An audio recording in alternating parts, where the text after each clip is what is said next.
የሰማይ ኃይል ርዕሳችን በዚህ ዙሪያ ነው። ይሄ ኃይል ከሰማይ ነው የሚመጣው። የዚህ ምስጢር መገኛው ሰማይ ላይ ነው። እንኳን ለታላቁ መልአክ ለቅዱስ ገብርኤል ዓመታዊ በዓል አደረሳችሁ አደረሰን። ምን ማለት ነው የሰማይ ኃይል? ያን እንደሆነ በምድር ላይ ስንኖር መሻገር፣ መውጣት፣ ማለፍ ያቃተን ሁሉ በሰማይ ኃይል ይፈታል። ደስ ይበላችሁ። እግዚአብሔር ይመስገን። አዎ ሁለቱም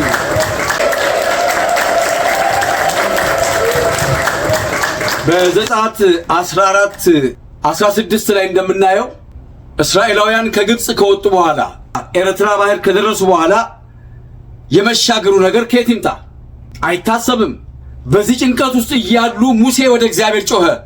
ከግብፅ ያወጣህን ለዚህ ከሆነ ምናልባት አምላክ የላቸውም ይሉናል እያለ ገና መጮህ ሲጀምር አትጩህ፣ በትርህን ዘርጋ በባህሩ ላይ፣ ባህሩም ይከፈላል።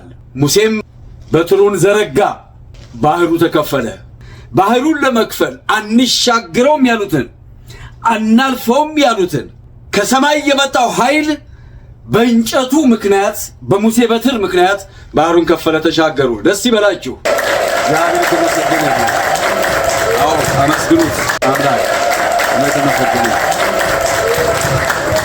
ማለት የሚያቅተንን ነገር ሁሉ እግዚአብሔር በመላእክቱ መሪነት ያሻግራል።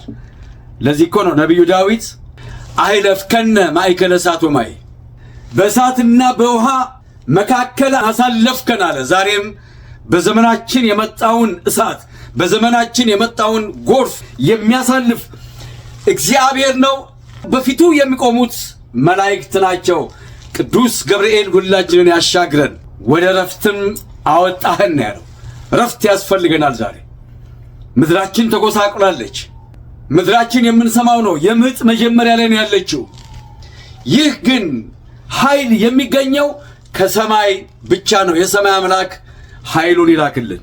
አንዳንድ ጊዜ አንወጣውም ያለውን ነገር እግዚአብሔር ሲያወጣን እናየዋለን። በስሙ ለሚታመኑት እግዚአብሔር ከቁጣና ከመዓት ያወጣል። ዮሴፍን እሱ ባላወቀው መንገድ እግዚአብሔር ሕልም አሳየው። ከወንድሞቹ ሁሉ ከፍ አደረገው፣ ወንድሞቹ ቀኑበት ይላል። በጎች በሚጠብቁበት ስፍራ አባቱ ልኮት ምግብ ሊያደርስ ሄደ። ገና ከሩቅ ሲያዩት ሕልመኛው መጣ፣ እንግደለው ተባባሉ። በምድር ያለውን ሁሉ የሰማይ አምላክ ይሰማል። ያመጣላቸውን ምሳ ከተቀበሉ በኋላ ውሃ የሌለበት ጉድጓድ ውስጥ ከተቱት፣ ቢጮህ የማይሰማበት። የአባቶች አምላክ የእስራኤል አምላክ እያለ ሲጮህ የሰማይ ኃይል መጣ። ወገኖቼ ሰብሰብ ብለን መጸለይ ይገባናል። እግዚአብሔር ኃይሉን ይልካል፣ አንድም በቀጥታ አንድም በመላእክቱ። እግዚአብሔር ይህንን ድምፅ ሰማ። የወንድሞቹን ልብ ከነ ሮቤል ጀምሮ አራራ። ከዚህ እናውጣውና ወደ ሌላ ሀገር እንሽጠው ወደ ግብፅ ብለው ተስማሙ። ለግብፅ ነጋዴዎች ሸጡት። የግብፅ ነጋዴዎች ወስደው ለወህኒ ቤት አለቃ ሸጡት። ይህ ኃይል ከሰማይ ነውና የትም ይሁን የትም፣ በጉድጓድም ይሁን በባዕድም ሀገር ይሁን በረገጥንበት ቦታ ሁሉ የእግዚአብሔር ኃይል አይለየንም። እመኑ። እግዚአብሔር ኃይል አለው። ከሰማይ የሚልከው ኃይል አለው። እንዳይላክ ያደረግነው እኛ ነን። የኛ መከፋፈል፣ የኛ መሰዳደብ፣ የኛ መናናቅ፣ የኛ መተራረድ፣ የኛ መገዳደልን በአንድ ምሽት በአንድ ሌሊት ቀጥ የሚያደርግ የሰማይ ኃይል አለ። ለምኑት። መላእክቱ ዛሬ በዙሪያችን ናቸው። እንደ እምነታችን ይራዱናል። ይህ ኃይል ከሰማይ ነው። የሰማይ ኃይል ጎሏታል ይህች ምድር። በእኛም መካከል የሰማይ ኃይል ጠፍቷል። ለምን? እርስ በርስ ነው የምንተያየው እንጂ ወደ ሰማይ ስለማንመለከት። የሰማዩን አምላክ ለምኑት። የሰማዩን አምላክ ተማጸኑት። መላእክቱን ስለናንተ አዛለሁኝ የሚል አምላክ አለን። ክብር ምስጋና ለሱ ይሁን። የቅዱሳኑ የጻርቃኑ የነቢያቱ ጸሎት የአናብስቱን አፍ ዘጉ ይላል። ምክንያቱም ዳንኤል ለአናብስት ተጥሎ ነበረ። የእግዚአብሔር መልአክ መጣና የአናብስቱን አፍ ዘጋለት። ምስጋና ለሰማይ። አዎ አመስግኑ።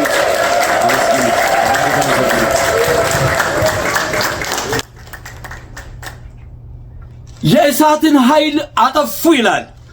ዛሬ በረከታቸው ይድረሰንና ነቢዩ ዳንኤልና ታናሽ ወንድሞቹ አናንያ፣ አዛርያ፣ ሚሳኤል የእሳትን ኃይል ያጠፉበት ቀን ነው። በእምነት የሰማይ ኃይል በቅዱስ ገብርኤል አማካኝነት መጣላቸው። እዛው ጋር የሚንቦለቦለው እሳት 7 እጥፍ እንዲነድ በናቡከደነጾር ታዞ የነበረውን እሳት አጠፉት በጸሎታቸው በእምነታቸው። ለዚህ ነው ኢሳይያስ 40:31 ላይ እንዲህ ይላል፣ እግዚአብሔርን በመተማመን የሚጠባበቁ ግን ኃይላቸውን ያድሳሉ፣ እንደ ንስር በክንፍ ይወጣሉ። ኃይል በውስጣችን ይግባ። ይሄ ኃይል እቺ ዓለም ጎሏታል፣ ሁላችንም ጎሎናል። ኃይልን ከላይ ይላክልን። ስለዚህ ወደ ዛሬው በዓል መለስ ስንል ባጭሩ የባቢሎን ገዢ የነበረው ናቡከደነጾር አንድ ትእዛዝ አወጣ። ኢዮአቄም የይሁዳው ንጉሥ በነገሰ በ3ኛው ዓመት እንዲህ አለ፣ ነውር የሌለባቸውንና መልከ መልካሞቹን በጥበብ ሁሉ የሚያስተውሉትን ዕውቀትም የሞላባቸውን በንጉሡ ቤት መቆም የሚችሉትን ብላቴኖች ያመጣ ዘንድ አስፋኒስ የተባለውን አለቃ አዘዘው። ተሰብስበው መጡ። ለንጉሡ የሚገባውን የሚበላውን እየበሉ የሚጠጣውን እየጠጡ እንዲማሩ ጥበብ የከለዳውያን ቋንቋ እንዲያጠኑ ተደረገ። በሚቸገር ሰዓት ላይ ወዲያው መፍትሄ እንዲሰጡት በተለይ ከእስራኤል ልጆች ከመጡት ውስጥ ዳንኤል ነቢዩ ማለት ነው፣ አናንያ፣ አዛርያ፣ ሚሳኤል የሚባሉ ታዳጊ ወጣቶች 4ቱ ነበሩ። ፈራሄ እግዚአብሔር ነበራቸው። በዳንኤል መሪነት ጸሎት የሚያደርጉ እነዚህ ወጣቶች ስም ወጣላቸው።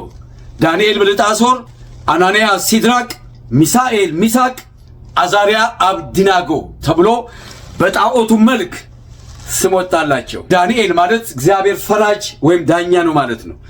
ብልጣሶር ሲባል ግን ጣዖቱ ንጉሡን ይጠብቅ ማለት ነው። ዳንኤል ምን አለ? እንዳንረክስ ንጉሥ የሚበላውን አንበላም አለ። ምኑን አስቀደመ? እምነቱን። ስለዚህ እምነቴን አልለውጥም አለ።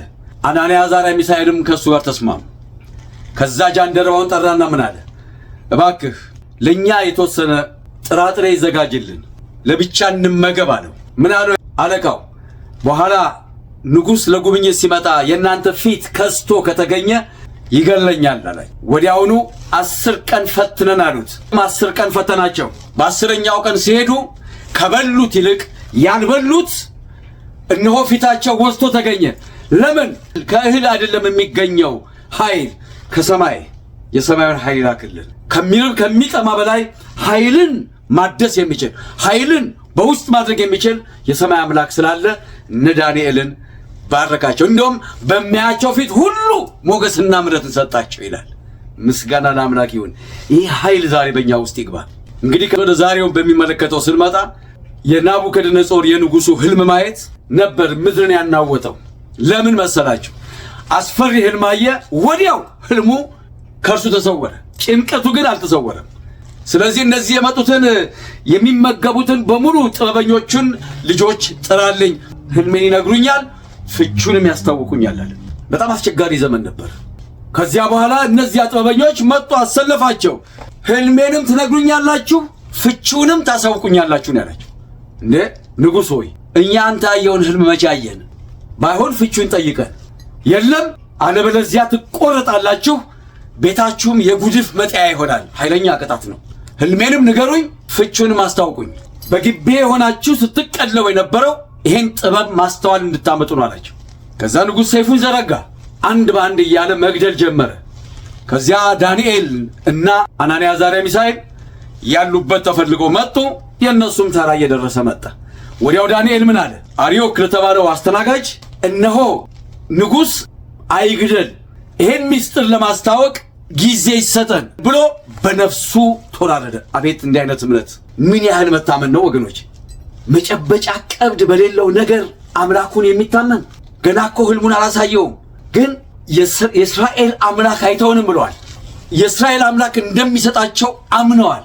ስለዚህ ለአርዮክ ነገረው። አርዮክም ለንጉሡ፣ ንጉሡም ጊዜ ሰጣቸው።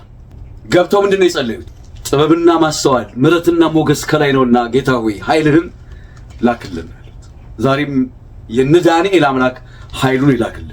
በግፍ ያለውን ነገር ሁሉ የሚያስወግድ፣ ክፉን ነገር ሁሉ የሚያርቅ፣ ምንጠላላውን ምንገፋፋውን ነገር የሚያርቅ የሰማይ ኃይል ጥበብ ይገለጥልን። ሁላችን ወደ ሰማይ እንመልከት። መልስ ያለው ከሰማይ ነው። ቁልፉ መፍቻው ያለው ከሰማይ ነው። ይህንን ነው ዳንኤል የተጠቀመው። ሰይፍ ቀርቦ በነፍሱ ተወራረደ። እግዚአብሔር ኃይል እንደሚሰጠው ህልሙን ካልነገረና ካልፈታ እኮ ይገደላል። ምንም ጥያቄ ነው። ሌሎች እየተገደሉ ስለሆነ ጸለየ። ወዲያውኑ በዚያች ሌሊት የሰማይ ምስጢር የሰማይ በር ተከፈተለት። ደስ ይላል። ሁላችን እግዚአብሔር አዎ ደግማችሁ ክብሩ ይስጥ። አምላካችን ይስጥ። ቅድስናው በረከቱ ከኛ ይሁን። ከዚያ በኋላ ለአርዮክ ነገረው። አሁን እችላለሁኛል። በዚያን ዘመን ሰይፍ አጠገቡ ያለ ንጉሥ ፊት ህልም ሊፈታ ህልም ሊናገር ያላየውን ህልም ንጉሡ ያየውን እኮ ዳንኤል ሊናገር ነው። ሌሎቹ አቅቷቸው አንገታቸውን የተሰየፉትን አስቁሞ ሰይፉን ሊናገር ተዘጋጀ። ከዚያ ተፈቀደለትና ገባ። ማን ነው አንተ ለምትፈታው አለው። ናቀው ባኳሆኑ። ንጉሥ ሆይ ያንተ ምስጢር የህልም ፍቺ ከሰማይ ነው። ምስጢሩ የተተበተበብኝ የጨለመብኝ የተደነቃቀፈብኝ ምንም ፍቹን ያጣሁት ነገር ምስጢሩ ከሰማይ ነው። እግዚአብሔር የተመሰገነ ይሁን። ነገረው ህልሙን ያየውን። ንጉሥ ሆይ ያየው ህልም ይሄ ነው። እግዚአብሔር በግዛቱ ሁሉን ነገር ሰጠህ። የሰማይ አዕዋፍ ሳይቀሩ ለአንተ ሰጠህ። አንተ ግን አላወክበትም። ህልምን አሳየህ እግዚአብሔር። ያየውም ህልም ነው። ሳይፈራ ዳንኤል አሁን እኮ ወገኖቼ እኛ ላይ ቁጣ እየወረደ ያለው እኮ ከቤተ መቅደሱ ጀምሮ እስከ ምእመናኑ የመጣብን እኮ ራሳችንን የማክበር የማስከበር ጉዳይ ስለያዝን ነው። ዝና እየፈለግን ነው። በሀብት በወርቅ መሻገር እየፈለግን ነው። ሰው እንዲያውቀን የሰማዩን አምላክ እየረሳን። ዳንኤል ጋር ግን ስትመጣ ምግብህን አልበላም ብሎ ያማረውን የናቡከደነጾርን ምግብ ሳይበላ በሽምብራና በውሃ ብቻ የሰማይን ምስጢር አገኘ። አረ የ7 ቀን ጾም ያስፈልገናል። ሱባኤ ይሄንን ነው ያስፈልገን። ግዴላችሁም አንድ ጻድቅ አንድ ቅዱስ አናጣም። ከመካከላችን ሁላችን ማንሆን እግዚአብሔር ሊያድን መንገዱ ብዙ ነው። መንገዱ ሰፊ ነው። ተመልከቱ። እግዚአብሔርን የሚተማመኑ አያፍሩም ያለን ይሄንን ነው። የንጉሱን ሰይፍ ሳይፈራ እሱንም ሳይፈራው ንጉሥ ሆይ በራስ ምክንያት ይሄንን ህልም አይተሃል። ራሱ የወርቅ ደረቱና እጆቹ የብር ሆዱ የነሐስ ጭኖቹ የብረት 2 እግሮቹ የሸክላና የነሐስ የብረት ህልም አይተሃል አለው። ዘመናትን በ5 ከፈለው። ወርቅ፣ ብር፣ ነሐስ፣ ብረት፣ ሸክላና ነሐስ። ከዚያ ፍቺው ምንድነው አለ? የሰማዩን ምስጢር ፍቺ ፈታለት። ወዲያው ከዙፋኑ ወረደና ተንበርክኮ ሰገደለት። ላንተ ይህን ፍቺ ግልጽ አምላክህ አምላኬ ነው አለው። እግዚአብሔር የተመሰገነ ይሁን። ማን ይችላል እሱን አለ እኮ ዳዊት። በስሙ ለሚታመኑት የዘላለምን ሕይወትና ተስፋ የሚያገኙ። ኩራታችንን ትዕቢታችንን ትተን የሰማይ አምላክ አንድ አድርገን ብለን መጸለይ ነው። እንዳንሆንማ ዘመኑ ትንቢት ተፈጸመበት። ነገር ግን የበረቱት ኃይላቸውን ያድሳሉ።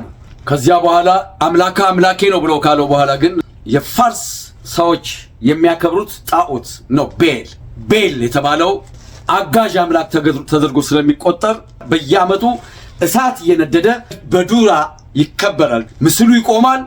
ለምስሉ እየጨፈሩ እየዘፈኑ ያመልኩታል። ስለዚህ ያ በዓል ስለደረሰ አዋጅ ተነገረ።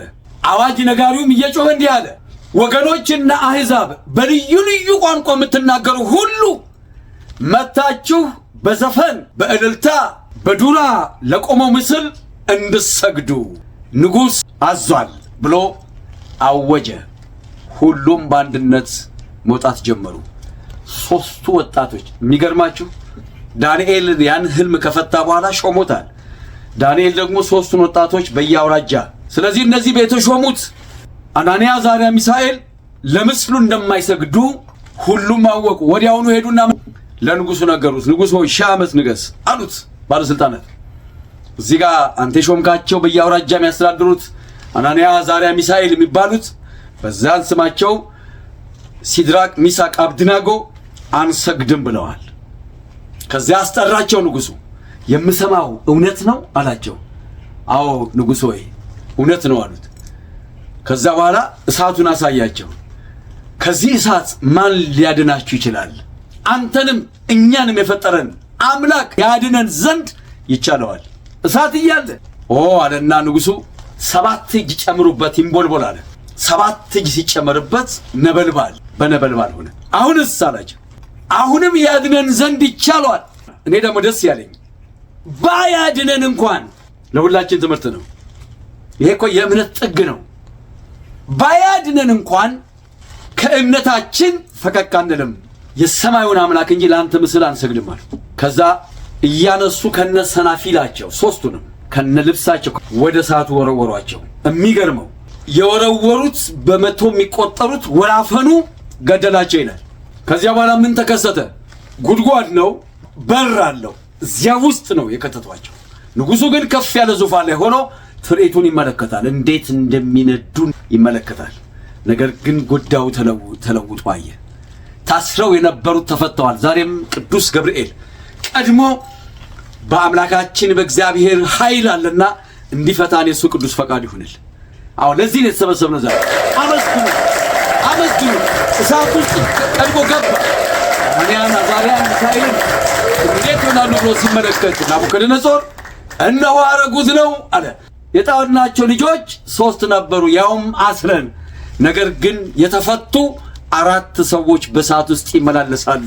ድንቅ ነው ከእግዚአብሔር ሥራ፣ ድንቅ ነው። ዛሬ ልንዘምር ይገባል። እግዚአብሔር ልናመሰግን ይገባል።